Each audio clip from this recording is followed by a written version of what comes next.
Olá, pessoal. Tudo na paz, tudo bem? Bom, nós estamos nós estamos no curso do ETAD para a Igreja Ceifa e nós estamos falando sobre as Epístolas Paulinas 3, falando sobre a Igreja de Corinto. Nós fizemos a introdução e também as lições 1 e 2, e hoje nós vamos para as lições 3 e 4. No primeiro momento, é, vai falar sobre o casamento, né? A igreja de Corinto também passa por essa situação de pergunta sobre o que fazer, né, em questões de casamento, de divórcio, o que fazer, qual o projeto principal, né, de Deus para o casamento. Também havia ali uma situação como essa, né? Então, nós estamos na lição 3 e vamos falar. A lição 3 abrange os capítulos 7 e 10 de Corinto. No primeiro momento, então, nós vamos falar sobre a questão da renúncia pessoal. A introdução começa dessa forma. No decorrer da lição, veremos que Paulo trata de dois assuntos: o casamento e os chamados direitos pessoais, né? Alguns dos coríntios ignoravam o efeito que a sua alegação de direitos pessoais exercia sobre a consciência e a consciência do seu próximo. Isso é muito interessante, né? Até onde vai? Eu tenho direitos pessoais, mas também tenho responsabilidades, né? Então, de que forma, de que jeito, né? Como eu posso lidar com isso? Do meu chamado, do que Deus quer para mim e dos meus direitos. E do direito do outro, da consciência do outro, né? No capítulo 7, texto 1, no capítulo 7, 1 Coríntios, Paulo agora lida com vários assuntos mencionados na carta endereçados a eles. Casos problemáticos. Algumas declarações apresentadas por 1 Coríntios 7 causam confusão entre os intérpretes da Bíblia saber. Vamos lá, alguns. E isso vos digo com concessão, não por mandamento. Versículo 6. Versículo 10. Ordeno não eu, mas o Senhor. Digo eu, mas não o Senhor. Versículo 12. Não tenho mandamento do Senhor, porém dou minha opinião, como tem recebido do Senhor, misericórdia fiel. Versículo. Então, Corinto era muito conhecida pela negligência moral. Tudo podia, tudo era permitido, tudo é livre. Você ama, faça o que você quiser. O que é importante é o amor, basta que ame, né? O discurso de hoje em dia, né? Paulo está tratando problemas relacionados a circunstâncias de um lugar, tempo bem diferentes da nossa, né? Havia uma perseguição, claro, né, cristã. E aqui vamos passar de forma rápida, até porque a gente viu esse assunto na carta aos Efésios também. Então a gente vai para chegar à segunda parte da nossa visão, vai falar sobre os dons, né? Bem trabalhado aqui na igreja de Corinto. Mas voltando aqui, o que o Paulo vai trabalhar? Ele diz que o ato conjugal normal entre os casais, né, o que pode, né? Então, a lição separou da seguinte forma: ele declara, sendo este mundo tão pecaminoso, que cada homem deve ter a sua própria esposa. Então, o apóstolo Paulo começa trabalhando na carta que cada um tem a sua própria esposa, né? Ele começa dizendo que era melhor estar só, mas era melhor se casar para não se abrasar, né? A palavra no original vai falar sobre arder em desejo, fala em concupiscência, fala em desejos da carne, né? Ele fala, olha, a questão sexual deve ser trabalhada dentro do casamento, para o casamento. Fala que o esposo não tem, a esposa, o esposo não tem poder sobre o seu próprio corpo, né? No sentido assim de estar apto, né, liberado para a questão sexual também, né? Então ele vai começando a trabalhar, lembrando que Corinto era uma cidade promíscua, pervertida, com a deusa do amor, né, Afrodite, onde haviam prostitutas cultuais, onde não tinha padrão moral. Então a igreja cristã ela vai mostrando que há uma forma diferente de se relacionar sexual, certa aos olhos de Deus. Aí a segunda situação, a pergunta 2, no capítulo 7, versículo 12, um cristão pode se divorciar, né? Paulo declara que a esposa cristã não deve separar-se do marido, nem o esposo cristão da esposa. Refere-se a uma esposa ou esposo com quem quer separar-se do cônjuge, por causa que não há.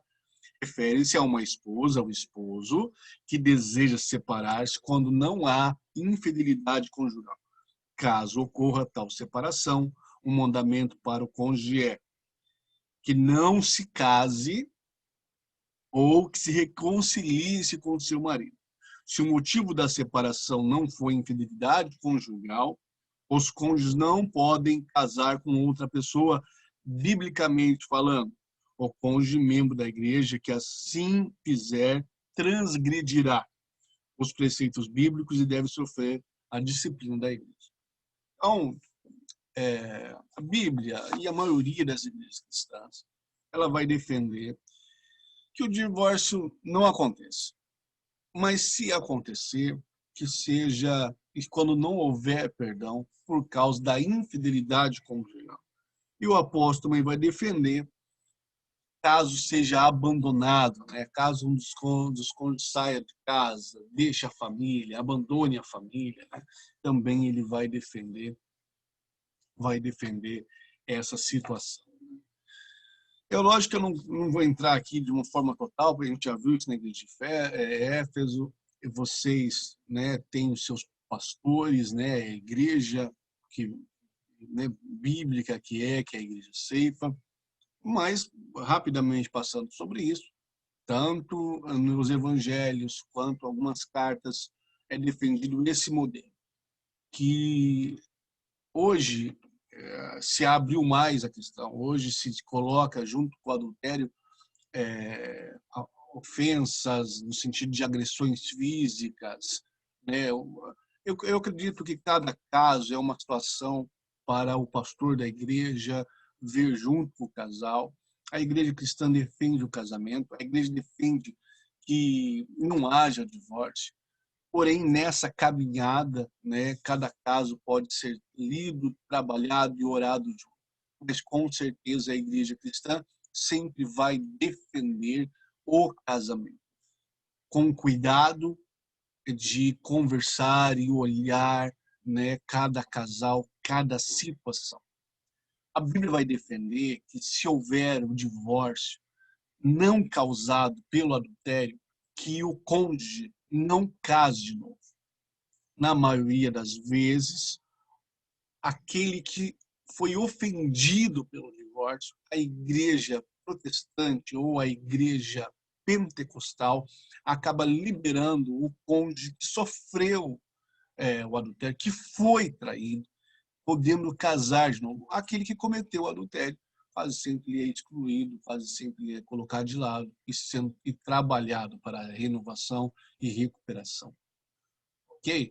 Então, mais ou menos isso que muitas igrejas, a maioria das igrejas, vão defender.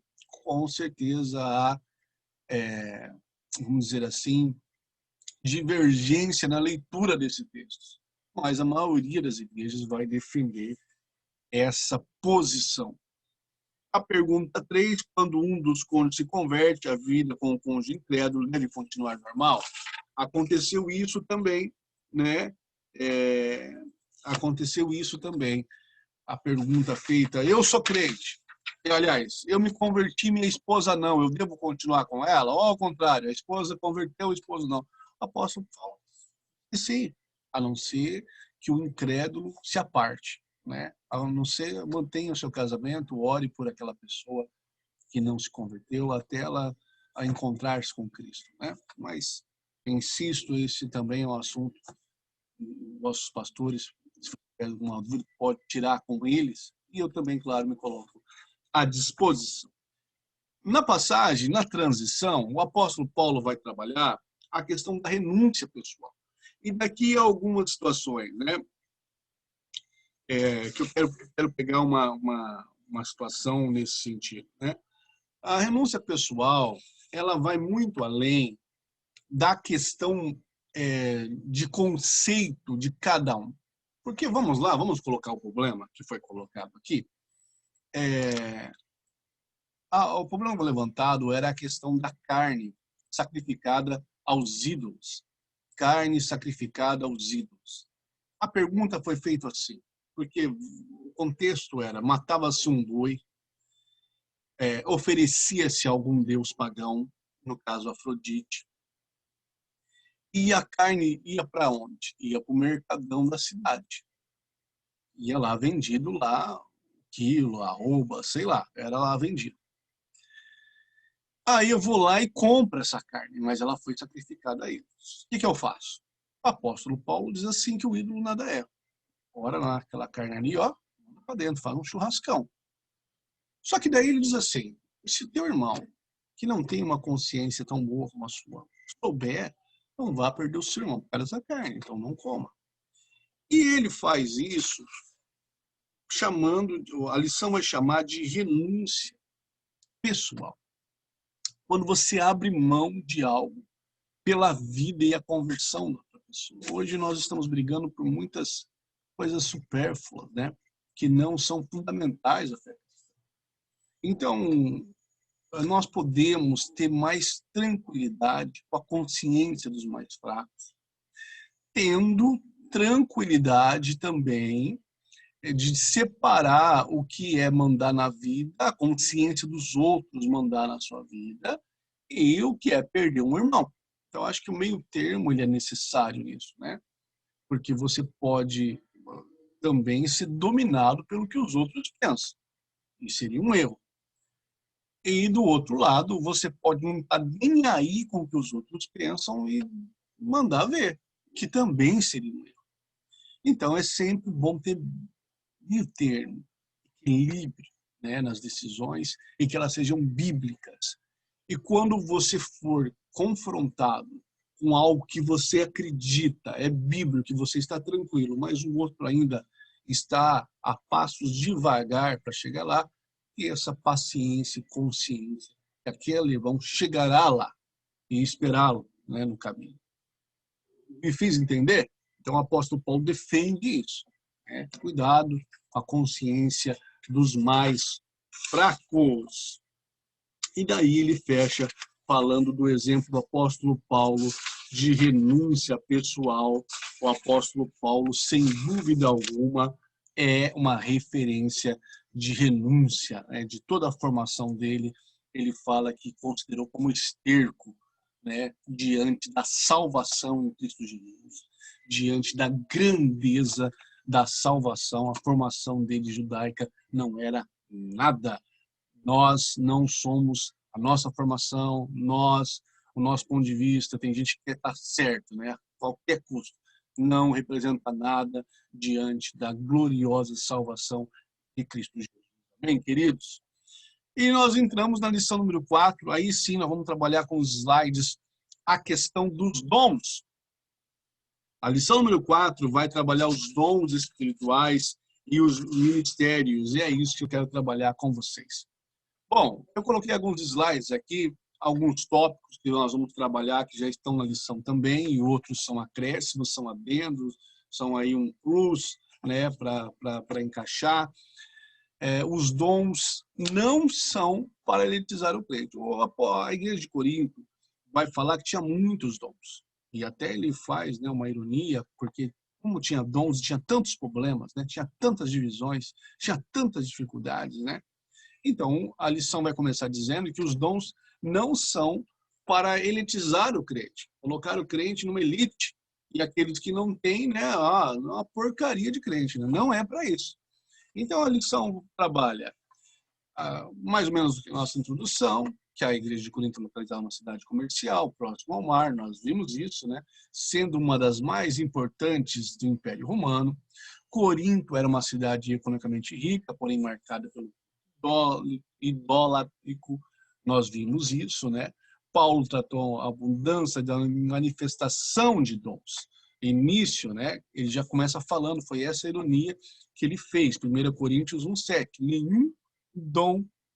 Nenhum dom lhe faltava. Ele já dá uma pegada na igreja pela causa da divisão, né? uma igreja com muitos dons, mas carnal.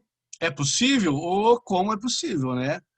Os dons do Espírito concedidos por Deus à igreja de Corinto tinham a finalidade de prepará-la e santificá-la para a salvação do evangelho e proclamação da palavra de Deus naquela cidade. Aquela igreja não usava corretamente os dons que recebera do Pai. Tinha em seu meio divisões, inveja, imoralidade sexual e etc. O apóstolo Paulo chamou aquela igreja de carnal e imatura. Pancada, né? 1 Coríntios, capítulo 3, versículos 1 e 3. Com este relato, aprendemos que as manifestações espirituais na igreja local não são propriamente indicadores de seriedade, espiritualidade e santidade.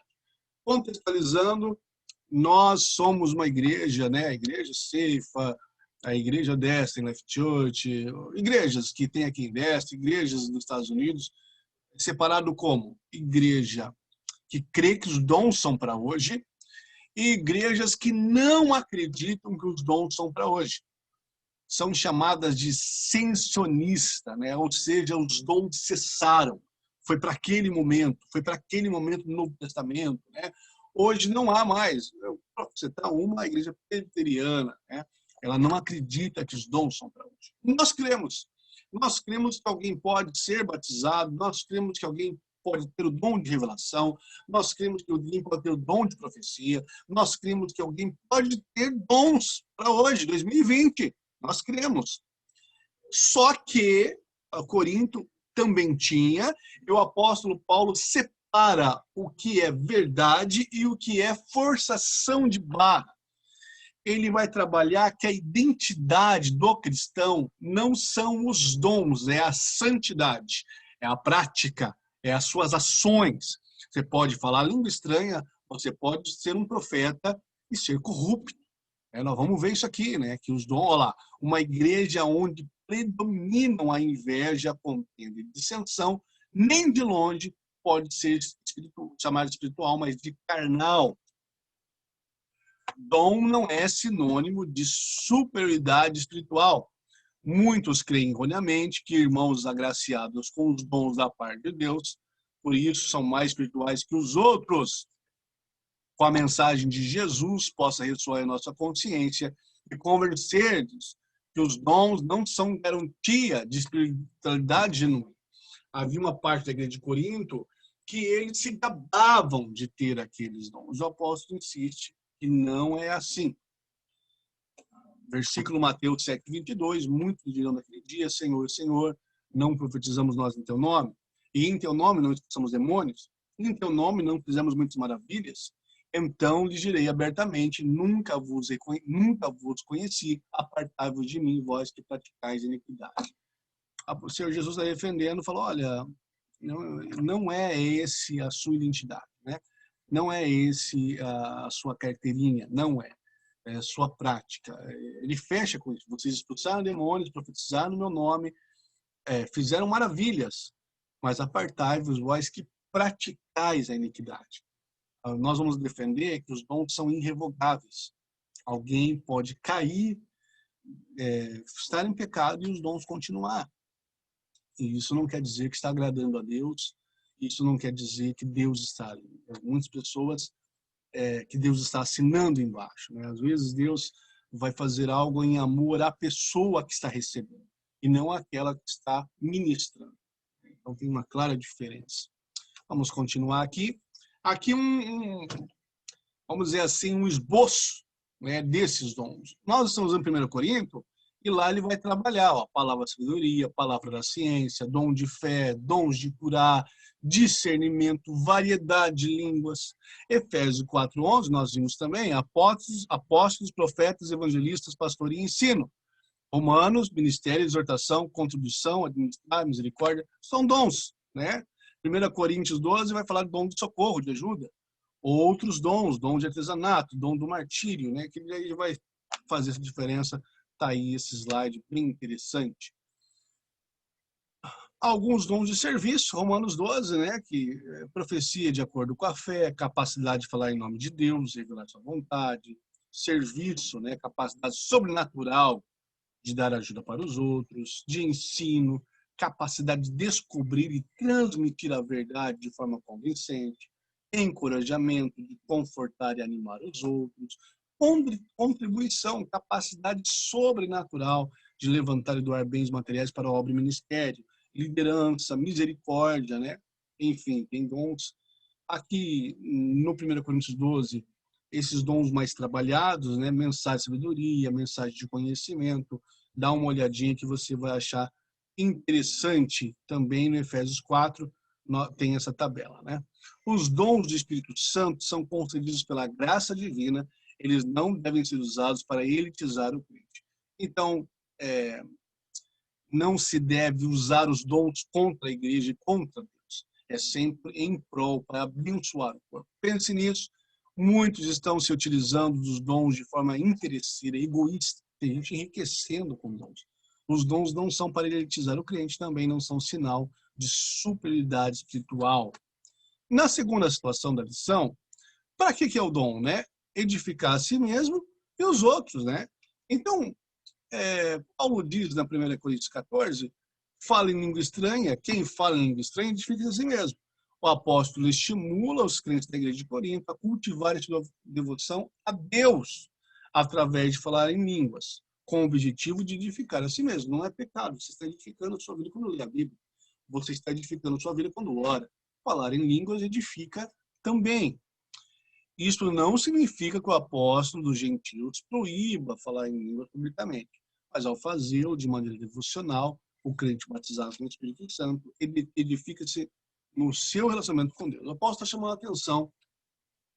Ele diz assim que, se for falar em línguas na igreja, que é bom também que tenha alguém para interpretar, senão vai edificar a si mesmo. Está falando de uma questão de comunidade, né? Está falando num quesito que há pessoas ao redor, né? Os crentes de Corinto falavam em línguas e exerciam vários dons, mas parece que eles não se preocupavam em ajudar as pessoas. Por isso, o apóstolo Paulo lembra que os dons só têm razão de existir quando o portador preocupa-se com o outro, com a edificação do outro. Embora o apóstolo gentil estimule todos os crentes a falar em línguas, isto é, edificar a si mesmo, seu desejo era também que esses crentes profetizassem a fim de que a igreja toda fosse edificada, né? Até o não crente, né? Embora o próprio Paulo falava em línguas, enfatizava a profecia, porque esta edificava a igreja inteira. Todos quantos vierem a frequentar nossas reuniões devem ser edificados. É isso, né? Alguém que entra numa igreja é um milagre, é um visitante. Então, deve ter uma palavra, deve ser edificado o corpo, né? Não uma só pessoa, uma só família, não o corpo, né? Por isso, não podemos escandalizar aqueles que não comungam a mesma fé que nós. O apóstolo Paulo comenta, mas se alguém chegar lá, viu alguém que não crê, alguém que não faz parte, vê lá, entra na igreja, está falando em línguas, tem algum intérprete, né, para edificar todo mundo, né?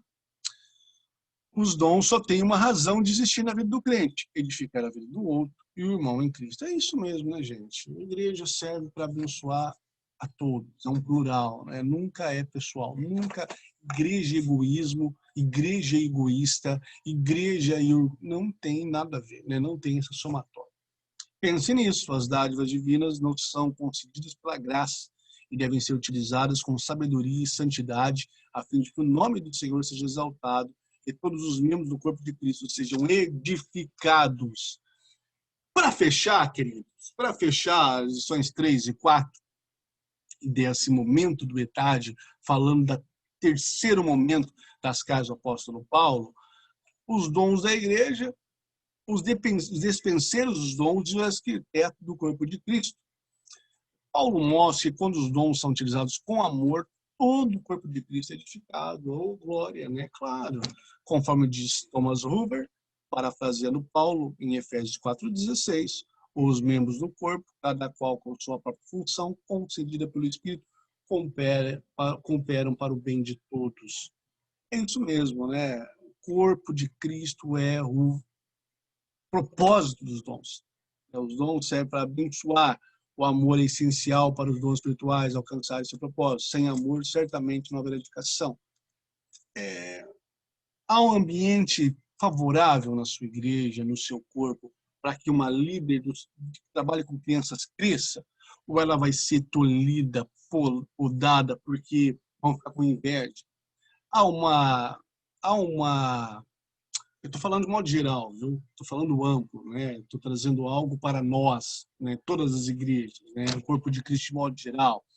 A nossa igreja, ela é favorável a que outro ministro de louvor cresça, ou aquele tem gente que manda no ministério de louvor, né? Não, não, né? Não deixa ninguém crescer. A igreja é favorável que o outro ministre, que um outro tem uma boa palavra na ministração, ou só tem um, né? Só pode um.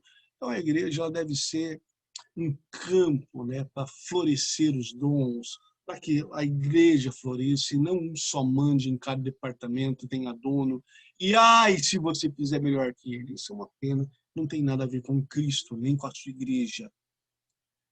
Ou a relação que ele faz, né? O amor é paciente, problema dos processos judiciais, é amável, quando as casas ficar os ídolos, não é invejoso, não é arrogante, não é orgulhoso, não busca próprios interesses, não se irrita, sempre quer, sempre espera.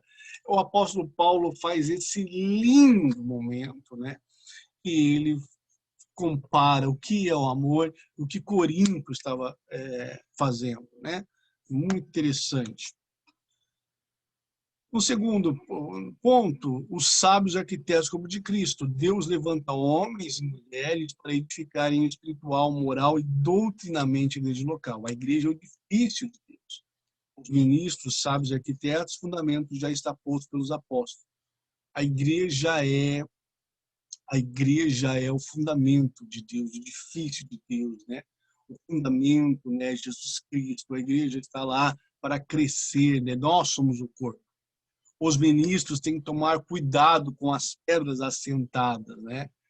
Cada um tem um chamado, cada um tem um dom. Olha lá a figura do tijolinho, né? Você é esse tijolinho, eu sou esse tijolinho, né? Só faz uma igreja com santidade, com separação, com verdade, né? Mas veja cada um como edifica sobre ele, porque ninguém pode pôr o fundamento além do que está posto. Jesus Cristo é o nosso fundamento. Quais os tipos de edificadores? Homens que operam milagres, não são necessariamente pessoas que conhecem a Deus. Homens que fazem parte do corpo, surgem ensinando heresias. Homens que procuram ouvir aquilo que agrada o seu enganoso coração. Homens que usam o evangelho para promoção própria. Isso não é edificação, né? Você pode ver isso. Há homens e mulheres soberbos, amantes de si mesmos. Eles usam o evangelho para promoção própria, para a exaltação do seu ego, né? Tem gente que ganha Cristo para si, não para o reino, e não para a obra de Deus, né? Então, dá para fazer uma clara, que é um outro dom do discernimento, né? Né? De misericórdia, fazer uma autoanálise se nós temos algum tipo de desvio dessa forma, né? Que mais aqui? A importância é porque nós somos despenseiros desses dons. Olha lá, né? O que é um despenseiro? Né? Pedro usa um despenseiro, figura antiga de homem que administrava a despensa e tinha total confiança do seu patrão. Né? Então, um despenseiro, né? Tarefa do despenseiro era adquirir os mantimentos, zelava para não estragar e distribuía para a família. Dessa forma, os despenseiros da obra do Senhor devem alimentar a família de Deus. 1 Coríntios 4:1 e Efésios 2:19. Eles precisam ter o cuidado no uso dos dons para promover a alimentação espiritual. Quando um louvor vai ministrar, está com um despenseiro. Quando o pastor ou outra pessoa vai pregar, é um despenseiro. Quando tem a ministração aos jovens, é um despenseiro. Nós somos despenseiros. Cada um administre aos outros o dom como recebeu, como bons despenseiros da multiforme graça de Deus. Se alguém falar, fale segundo a palavra de Deus. Se alguém administrar, administre segundo o poder que Deus dá, para que em tudo Deus seja glorificado por meio de Jesus Cristo, para quem pertence a glória e o poder para tudo sempre. 1 Pedro 4:10. Nós somos despenseiros. Quando os dons espirituais são utilizados com amor, todo o corpo de Cristo é edificado. E nós chegamos no final. Eu espero que tenha sido um plus, espero que tenha sido algo a mais para essa lição maravilhosa. Conclusão, a Igreja de Jesus tem uma missão de cumprir e proclamar o Evangelho em um mundo hostil às verdades de Cristo. Diante dessa tão sublime tarefa, a Igreja necessita do poder divino através dos dons espirituais. Amados, nós vivemos um tempo de seca, nós vivemos um tempo de que fica nítido que Jesus está voltando, e fica muito mais necessário o revestimento, o poder de Deus em nossas vidas, para que o mundo nos ouça que um dia o Filho de Deus vai voltar, que o mundo não acaba embaixo de 7 palmos, que só vai ter morada com Deus aqueles que aceitarem Jesus como Salvador, e como o versículo em Apocalipse diz, bem-aventurados aqueles que lavam suas vestes no sangue do Cordeiro. Que possamos buscar esses dons e que Deus nos revista para tão grande obra. Deus abençoe a sua vida. Até a próxima.